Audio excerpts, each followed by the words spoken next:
The story begins with a lavish party hosted by Mr. Aldridge, a wealthy and arrogant man, and his grand estate. The room is filled with laughter and the clinking of glasses as the upper-class guests enjoy the evening, indulging in their privilege and gossip.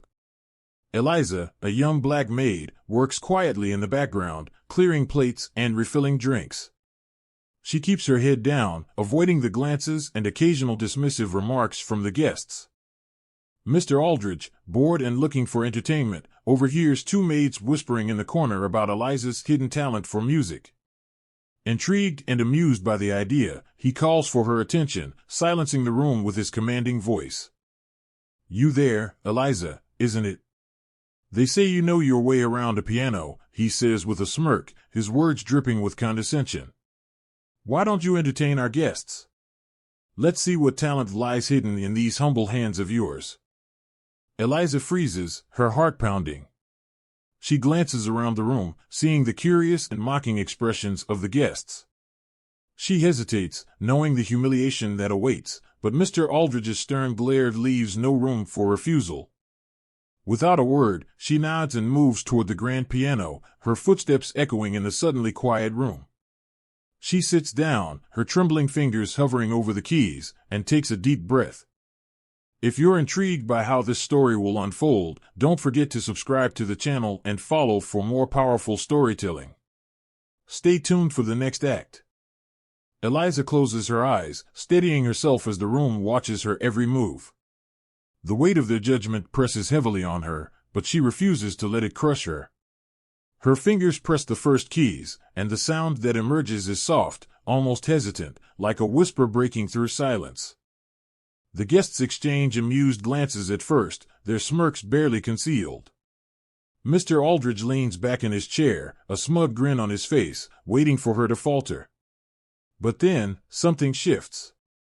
The music begins to grow, filling the room with a haunting, soulful melody. Eliza's playing is unlike anything they've heard before, an intricate blend of classical precision and the raw, emotive depth of spirituals. Her fingers move across the keys with fluidity and passion, each note telling a story of struggle, resilience, and beauty. The guests grow silent, their initial mockery dissolving into awe. One woman, seated near the piano, feels a tear slip down her cheek, though she cannot explain why. The music seems to reach into a part of her that she hadn't realized was there. Mr. Aldridge shifts uncomfortably in his seat, the grin wiped from his face. He cannot ignore the brilliance of the performance, nor the growing realization that he had underestimated her. As the final notes fade into silence, the room remains still. The guests, caught off guard by the sheer power of what they've just witnessed, hesitate before breaking into applause. It starts slowly, scattered claps echoing in the space, then builds into a thunderous ovation. Eliza stands, her expression calm and composed, though her heart races. She offers a small nod, a silent acknowledgement of their applause, and steps away from the piano. Without waiting for permission or further humiliation, she walks out of the room, leaving the guests and Mr. Aldridge in stunned silence. Eliza returns to the quiet of the servants' quarters, her footsteps steady despite the turmoil inside her. The applause still echoes faintly in her mind, but she doesn't allow herself to linger on it. She sits down at the small table near the kitchen, her hands trembling slightly as the adrenaline fades. In the drawing room, the guests remain seated, their conversations hushed. Some exchange glances, guilt flickering across their faces, while others appear contemplative, replaying the performance in their minds.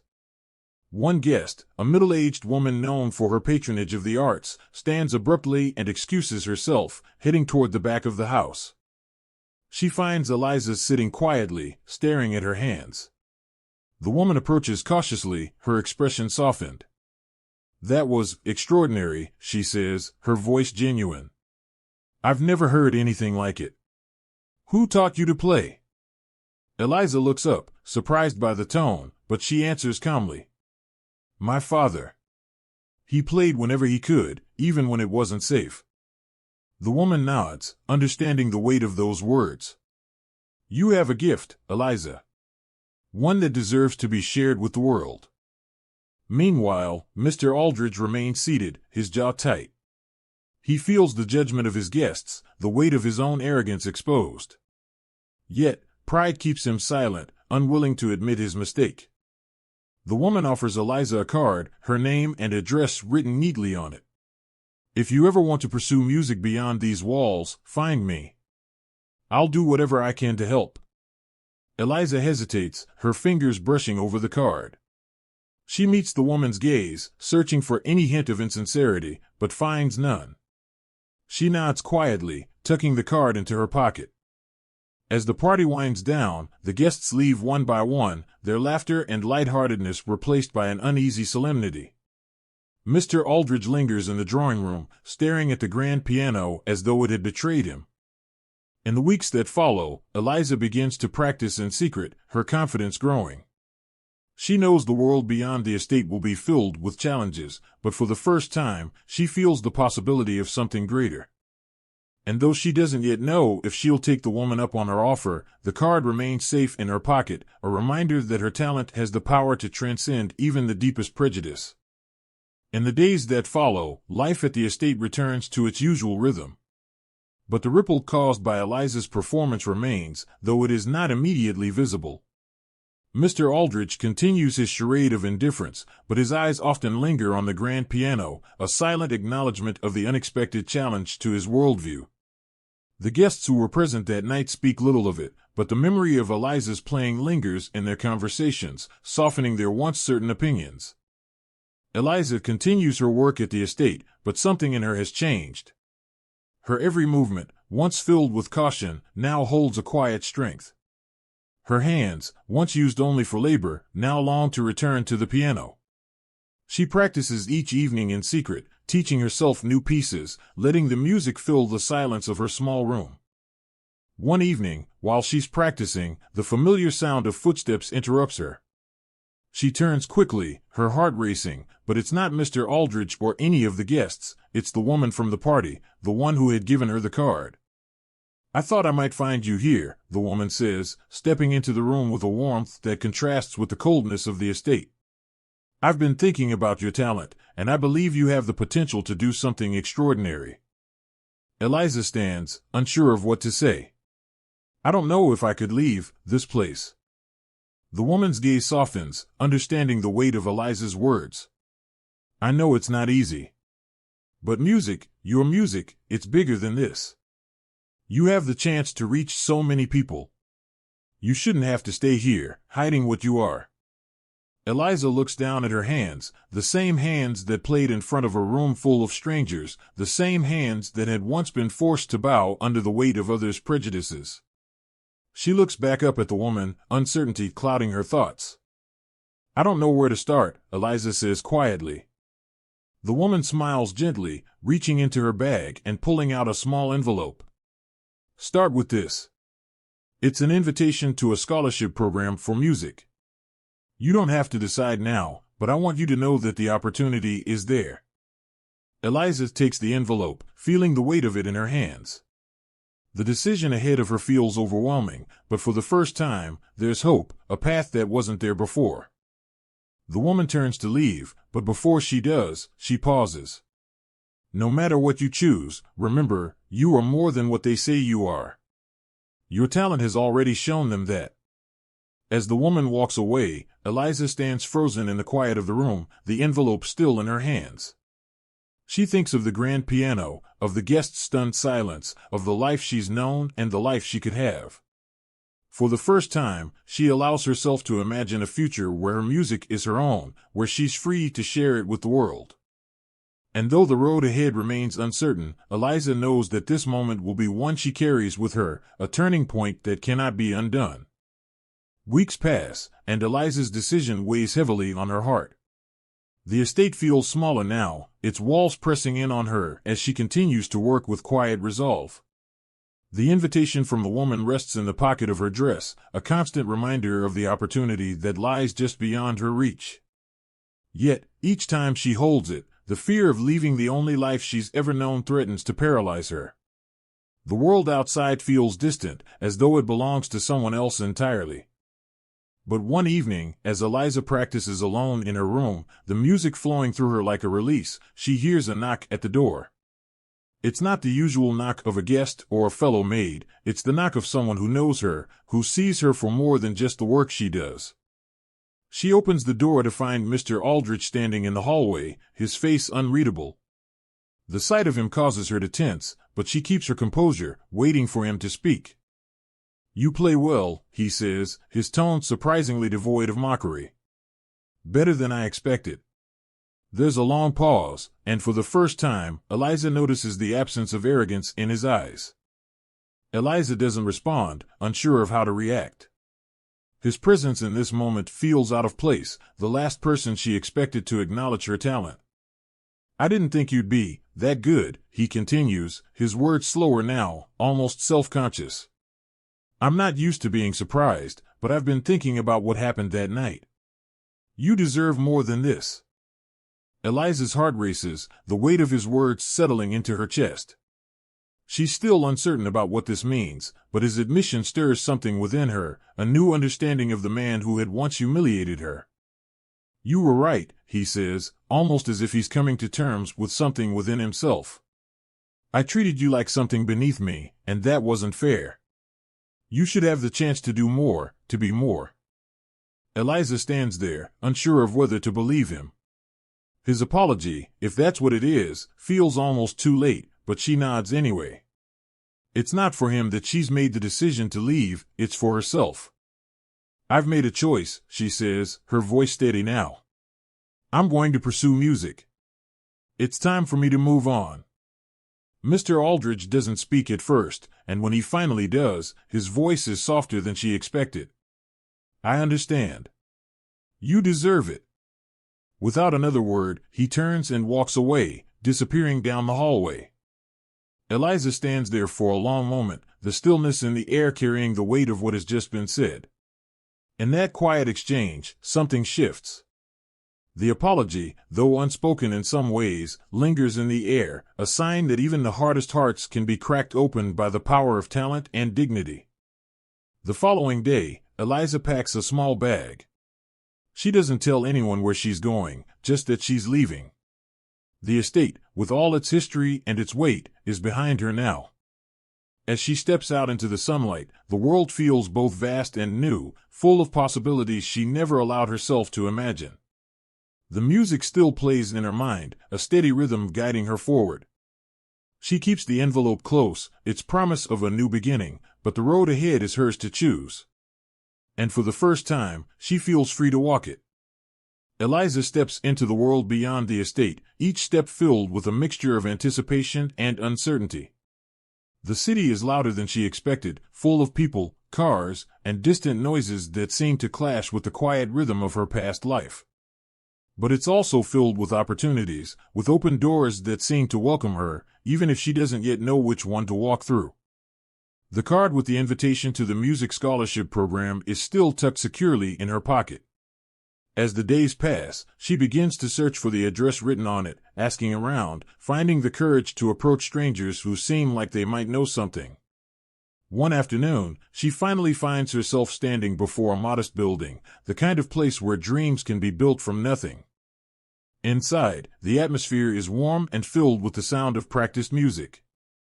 The receptionist greets her kindly, and when Eliza hands over the card, the woman smiles knowingly. "I was hoping you'd come," she says. "We've been waiting for someone with your talent." Eliza is led into a small, sunlit room where a few other musicians are gathered. Some are tuning instruments, others are practicing scales, but there's a sense of quiet purpose in the air. Eliza takes a seat at the piano in the corner, her heart beating fast in her chest. This is real, she realizes. This is the beginning.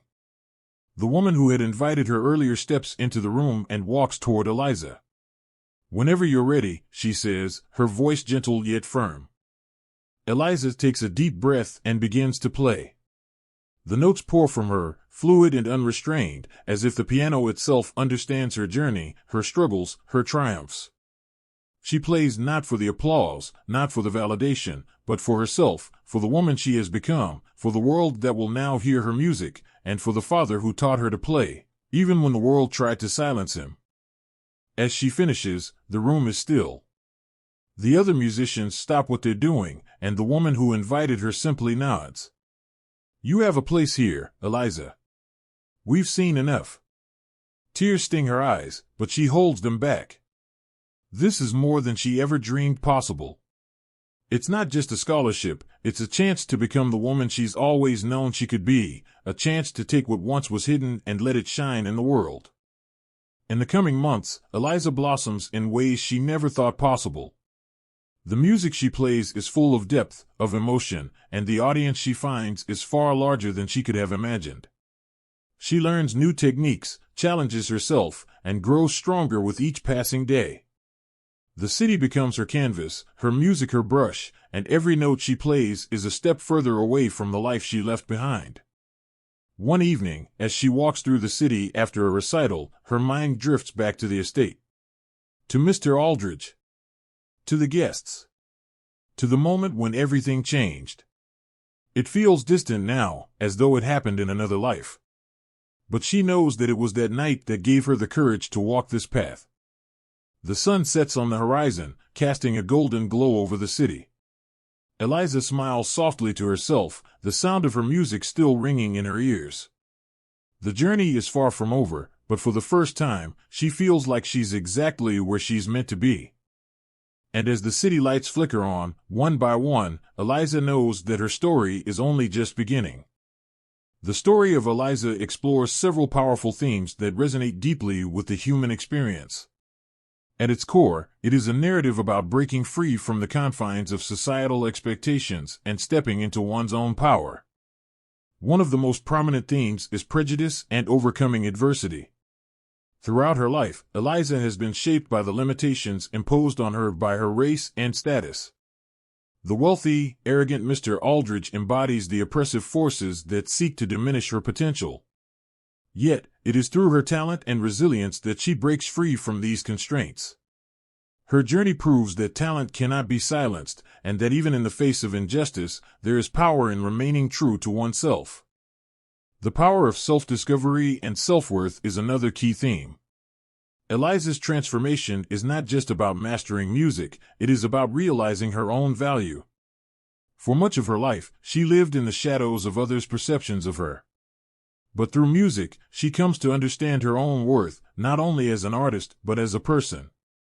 The moment she plays in front of the guests, she no longer sees herself as beneath them, but as an equal. Her self-assurance grows with each note she plays, culminating in her decision to leave the estate and pursue her dreams. The theme of hope and possibility also weaves through the story.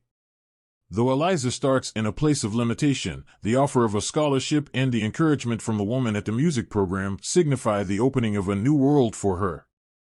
The unknown doesn't feel as daunting as it once did. Eliza's story shows that no matter how small or constrained one's world may feel at the beginning, there is always the potential for something greater, something far beyond what was initially imagined. Resilience and transformation stand as the foundation of Eliza's journey. Her talent, once forced to remain hidden, becomes the key that unlocks new doors in her life. Through each challenge she faces, be it Mr. Aldridge's mockery or the overwhelming fear of leaving her old life behind, she shows the strength to persist, learn, and grow. Her resilience allows her to transform, not just in her musical abilities, but in her sense of identity and place in the world. Lastly, redemption and change echo throughout the interactions between Eliza and Mr. Aldridge. His acknowledgement of his mistake, though late, suggests that people are capable of growth and change. Even those who have wronged others can find redemption, and Eliza's quiet strength forces him to reflect on his actions. It's a reminder that people can evolve, and perhaps, even find a way to make amends, no matter how small. Eliza's story is one of rising above, reclaiming her own narrative, and embracing the endless possibilities that come with pursuing what truly ignites the soul. Her journey reflects a universal truth: the path to self-realization and success is often difficult, but it is also a testament to the power of courage, talent, and perseverance.